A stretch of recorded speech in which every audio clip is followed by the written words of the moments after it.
Creo que una élite de personas, junto con las compañías que dirigen, han conseguido controlar no solo nuestra energía, el suministro de alimentos, la educación y la sanidad, sino cada una de las facetas de nuestra vida. Y lo hacen controlando el mundo de las finanzas, pero no crean más valor, sino que en realidad controlan la fuente del dinero.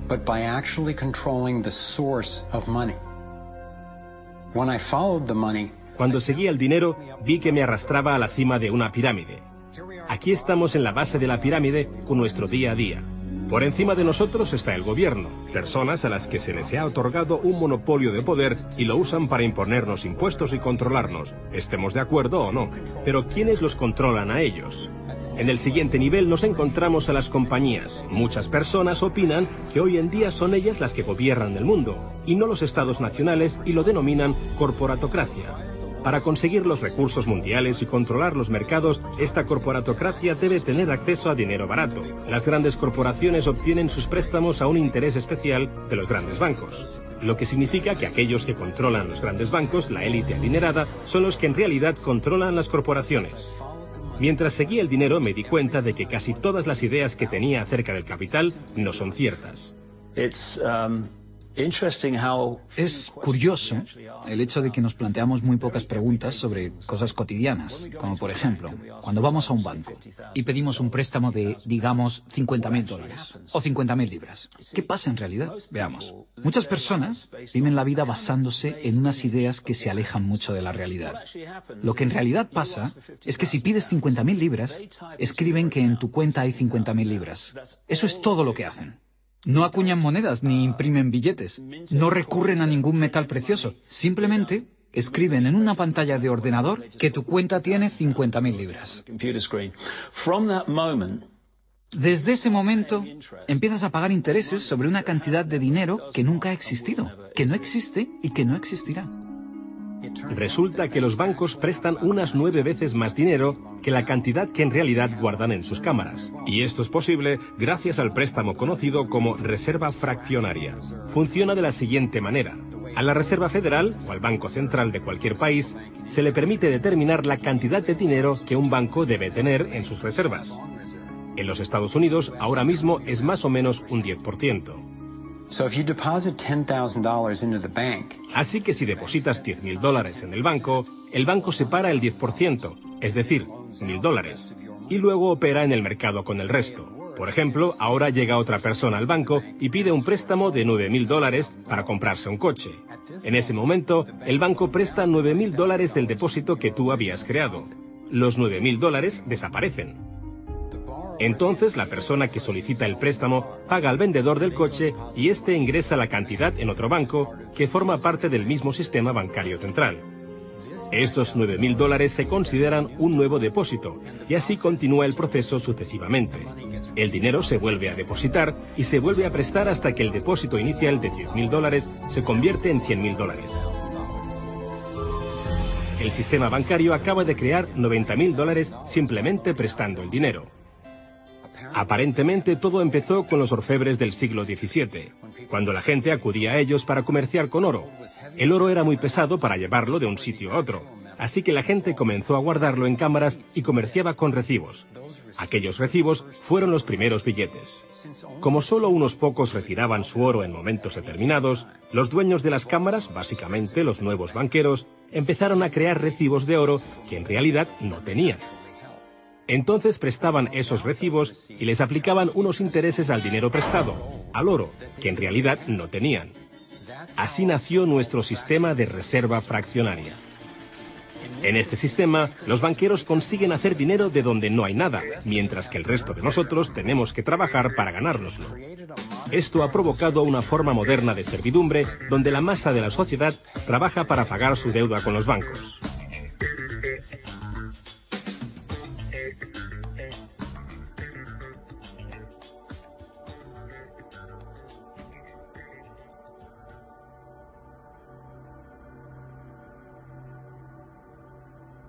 Bajo este esquema de reserva fraccionaria, inevitablemente nos hemos convertido en esclavos de la deuda de una élite financiera que nos gobierna.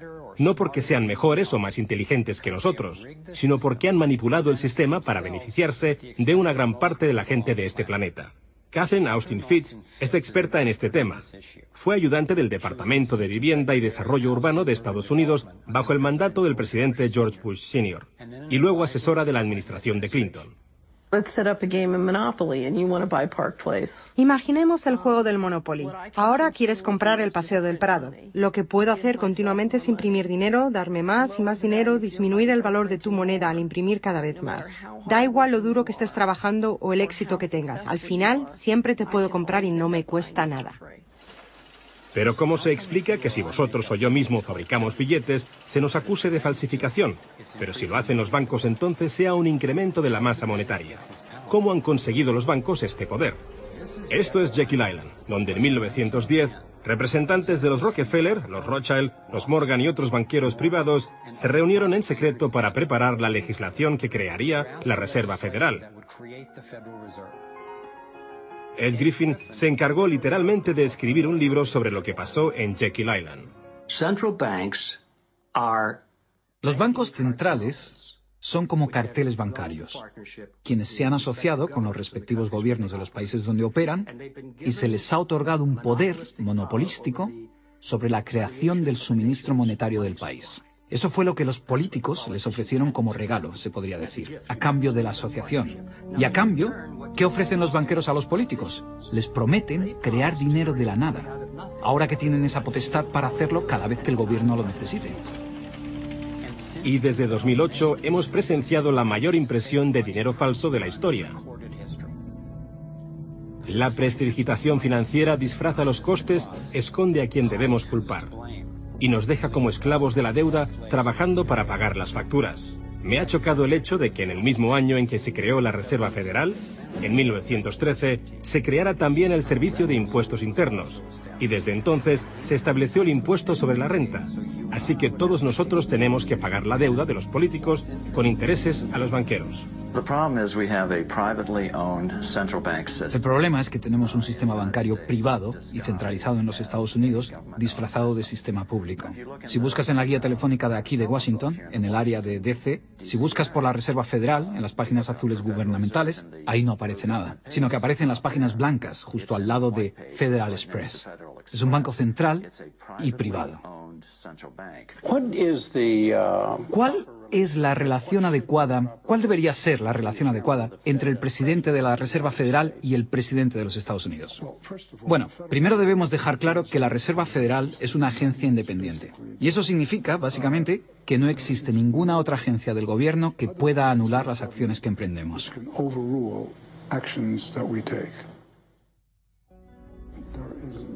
Que no existe ninguna otra agencia del gobierno que pueda anular las acciones que emprendemos.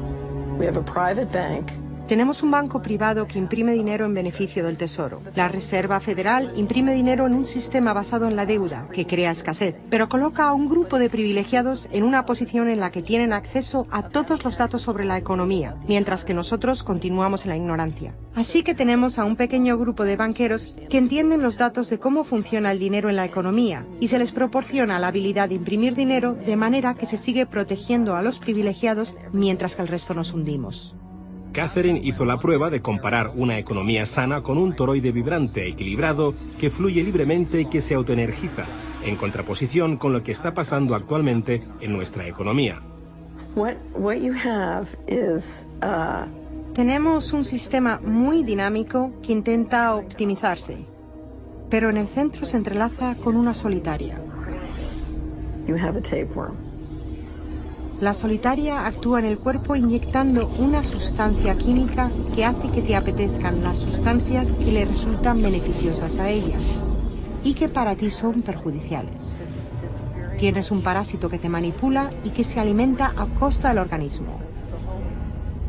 Vivimos en un sistema económico que imita a la solitaria, donde la élite financiera sería la tenia y se está alimentando de nosotros, y no les gusta que se descubran sus artimañas. Después de que Catherine comenzase a destapar la corrupción del gobierno en los más altos niveles, el FBI llevó a cabo una redada en su compañía y le requisó sus pertenencias. Tuvo que ir de juicio en juicio durante 10 años hasta que la declararon inocente.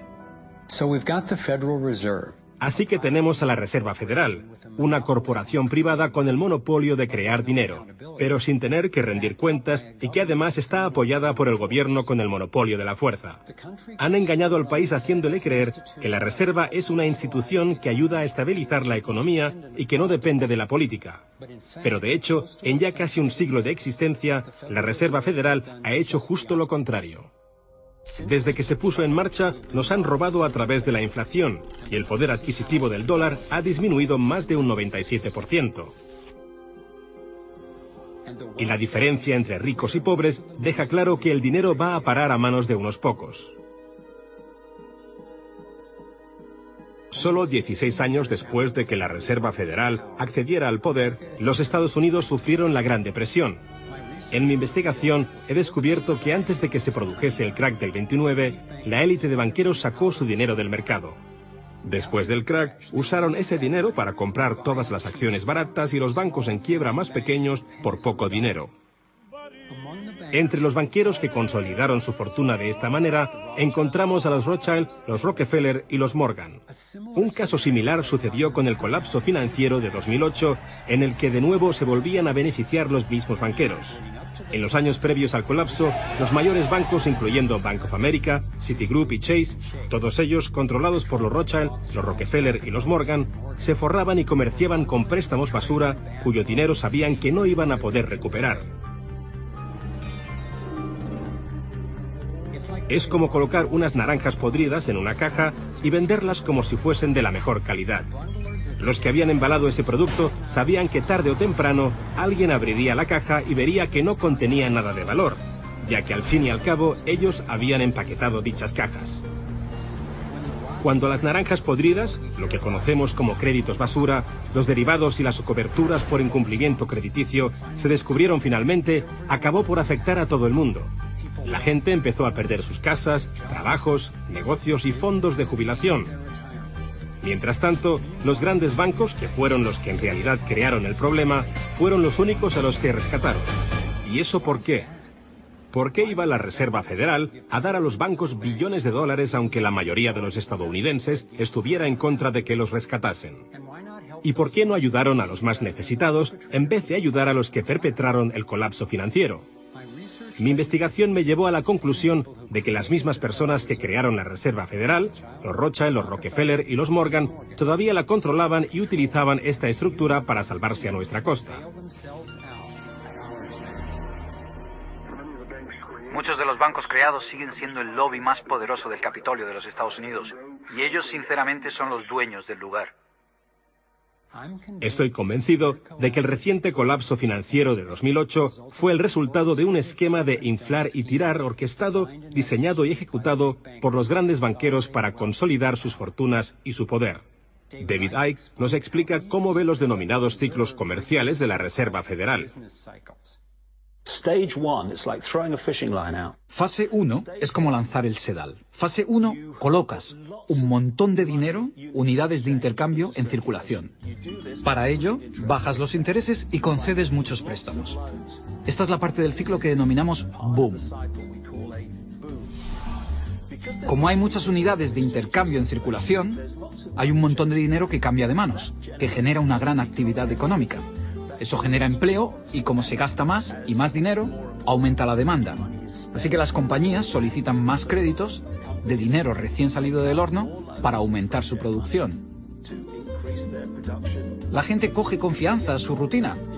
Pues resulta que trabajo para tal compañía y tienen muchos pedidos. Funciona de maravilla, tengo trabajo asegurado. ¿Y sabes qué? Estoy pensando en comprar una casa más grande. Luego empiezan a cambiar. Lo que hacen es tirar del sedal. Suben los tipos de interés. Ahora, cada vez hay menos personas que consiguen los créditos porque las condiciones de concesión se han endurecido. Y también, al aumentar los tipos de interés, una gran parte del salario de las personas se destina a pagar esa subida de los intereses y no al consumo. De repente, ya no hay tanto dinero en circulación y por tanto se compran menos cosas. Los beneficios de las compañías empiezan a disminuir, empiezan a reducir los puestos de trabajo y algunas comienzan a cerrar. La gente pierde sus trabajos. Ya no pueden pagar las hipotecas de esas grandes casas que se habían comprado cuando todo iba bien. Ahora los bancos empiezan a recoger el sedal, porque mientras la gente se declara en bancarrota, tanto las compañías como las personas, los bancos se quedan con las fortunas que sí que son de verdad. Con las propiedades, las tierras, los recursos que habían puesto como aval para que simplemente les prestasen unas cifras que solo aparecían en la pantalla del ordenador. Y llevamos siglos con este ciclo económico de tirar el sedal y recoger, de inyectar una gran cantidad de dinero en circulación, de hacerlos picar. Y lo que se ha hecho en realidad es robar. Y se ha propiciado que se acumule la verdadera riqueza del mundo en manos de unos pocos.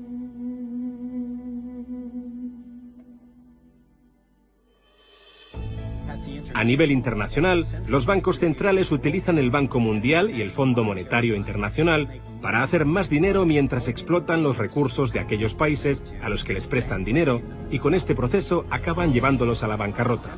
El Banco Central de los bancos centrales es el banco creado por los Rothschild, el Banco de Pagos Internacionales. La élite se está posicionando para controlar el acceso a prácticamente todo lo que necesitamos para sobrevivir. Da igual a qué parte del mundo vayas, porque el dinero está controlado por el sistema bancario. Ellos deciden si la gente come o no come. ¿Quién se convierte en multimillonario y quién sobrevive con menos de $1 al día? El que controla el dinero, controla el mundo. Y muy pocas personas controlan el dinero.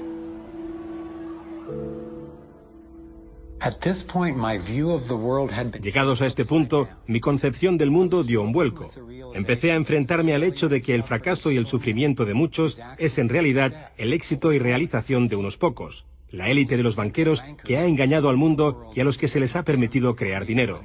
Todos ellos ya son dueños de vastas fortunas. Entonces, ¿cuál es su finalidad? ¿Cuáles son sus objetivos?